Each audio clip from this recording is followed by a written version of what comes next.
कल मोदी जी ने बात करी परीक्षा पे चर्चा, सारे एकेडमिक बातों को लेकर कि भाई एकेडमिक परीक्षा पे चर्चा की जाए, जो विषय टफ हो उसको कैसे पढ़ा जाए, जो बच्चों के सवाल थे उनके उन्होंने जवाब भी दिए।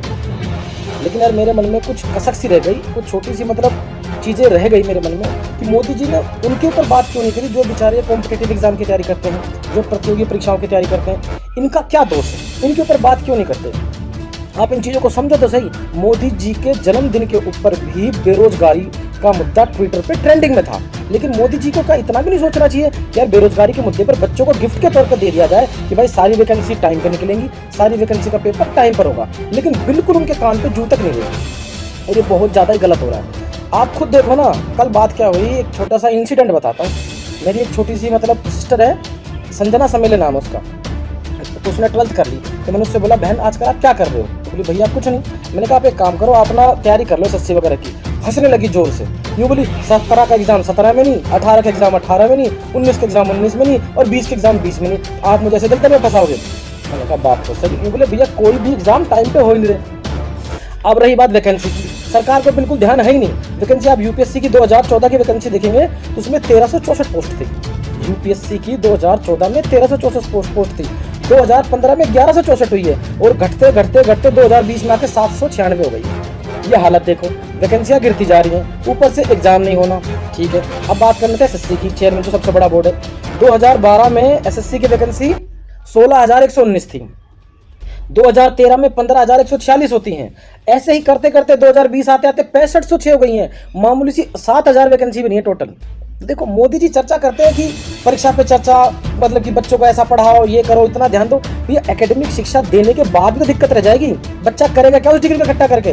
रद्दी के भाव बेचेगा या घर के बाहर लगाएगा कि मैं PhD हूँ, मैं BA हूँ, मैं MA हूँ, मैं BTech हूँ, मैं MTech हूँ? उसका वजह क्या है? क्या वो अपने पकौड़े के उस पर ठेले पे लिख के लगाएगा कि मैं PhD स्कॉलर हूँ तो मेरा पकौड़ा सबसे अच्छा है? कोई कहेगा मैं बॉटनी स्कॉलर हूँ तो मेरा पकौड़ा उससे भी अच्छा है। कोई चाय वाला बन जाएगा, नहीं मैं तो चाय बनाने में MA की है मैंने, मेरी चाय सबसे अच्छी है। ये सारी चीज़ें गलत है। तो मेरी एक राय है कि मोदी जी को इन बातों पर ध्यान देना चाहिए और ध्यान बहुत अच्छे से देना चाहिए। तो दोस्तों एक ऐसी हालात आपको बताऊँ, सिचुएशन बताऊँ। एक मेरी फ्रेंड है कविता नाम की, वो दिल्ली पुलिस की तैयारी करती थी और बहुत ज़बरदस्त तरीके से तैयारी की थी उसने, बहुत ज़बरदस्त। उसकी फैमिली कंडीशन इतनी ठीक नहीं है, फाइनेंशियल कंडीशन ठीक नहीं है। उसने बहुत मेहनत से तैयारी की, बाई लक उसका 1 नंबर से नहीं हुआ। उसके लिए उसने बहुत ज़्यादा मेहनत की। उसके बाद क्या होता है, मैंने उसको दोबारा बोला कि आप दोबारा तैयारी करो। उसने मुझे बात बोली यार मैं तैयारी तो कर लूँ, उसने कोई सुनी है, लेकिन मैं अपनी फैमिली को कंडीशन देखते हुए अगर तैयारी करूँगी तो एग्जाम का तो कोई पक्का ही नहीं। उनका चुनाव पक्का है, उनका चुनाव पक्का है, लेकिन एग्जाम का कोई पक्का ही नहीं है। और मेरी फैमिली कंडीशन ऐसी नहीं है कि मैं तैयारी करती हूँ। अगर मैं 2 पैसे कमाने की नहीं सोचूंगी तो शायद मेरी फैमिली को दिक्कत आगे बढ़ जाएगी। इस वजह से उसने अपना कोचिंग सेंटर खोला, यही वजह थी। तो आप देखो ना बच्चों के हालात कैसे हैं, इन हालातों पे ध्यान देना चाहिए। और कोई नहीं बोलता, आप ट्विटर पे ट्रेंडिंग में देखो, ट्विटर नंबर 1 ट्रेंडिंग पर, तो उस पर ध्यान नहीं देना चाहिए। वजह क्या है? कॉम्पिटिटिव एग्जाम का बच्चे का विद्यार्थी नहीं है क्या? वो स्टूडेंट नहीं है? आप कहते हैं बाबू की जरूरत नहीं है, सारी चीजें प्राइवेट कर दोगे तो राजपूत बना के किसको भेजोगे जब बाबू नहीं होंगे? तो क्या नेता जाएंगे बाबू बन के?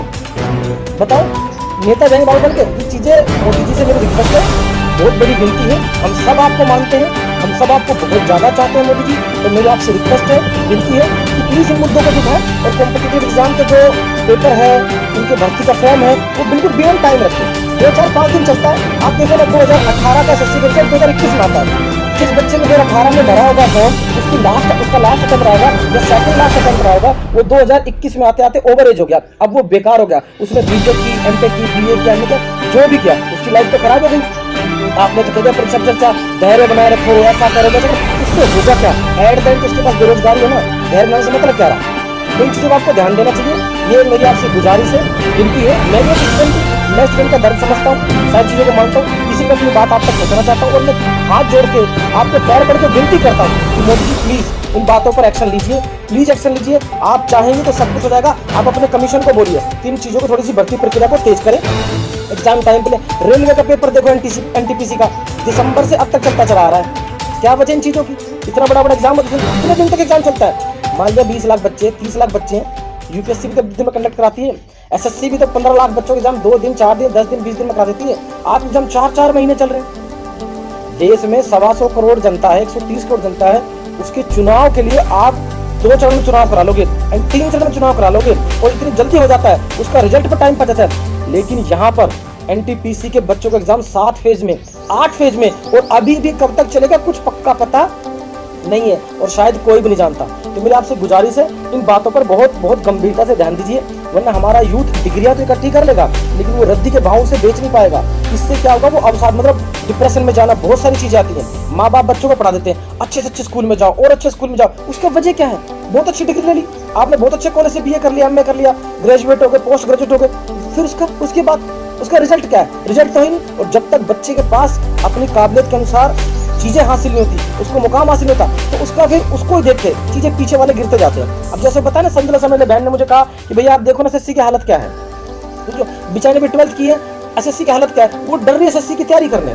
वजह देखो कि 2017 का पेपर 17 में, 18 का 18 में नहीं, तो मैं आप मुझे किस दलदल में क्यों फंसा रहे हो? आप सिचुएशन समझो कि बेचारी किस कदर परेशान है, उस बेचारी कविता को समझो। 1 नंबर से उसका पेपर रुका, 1 नंबर से।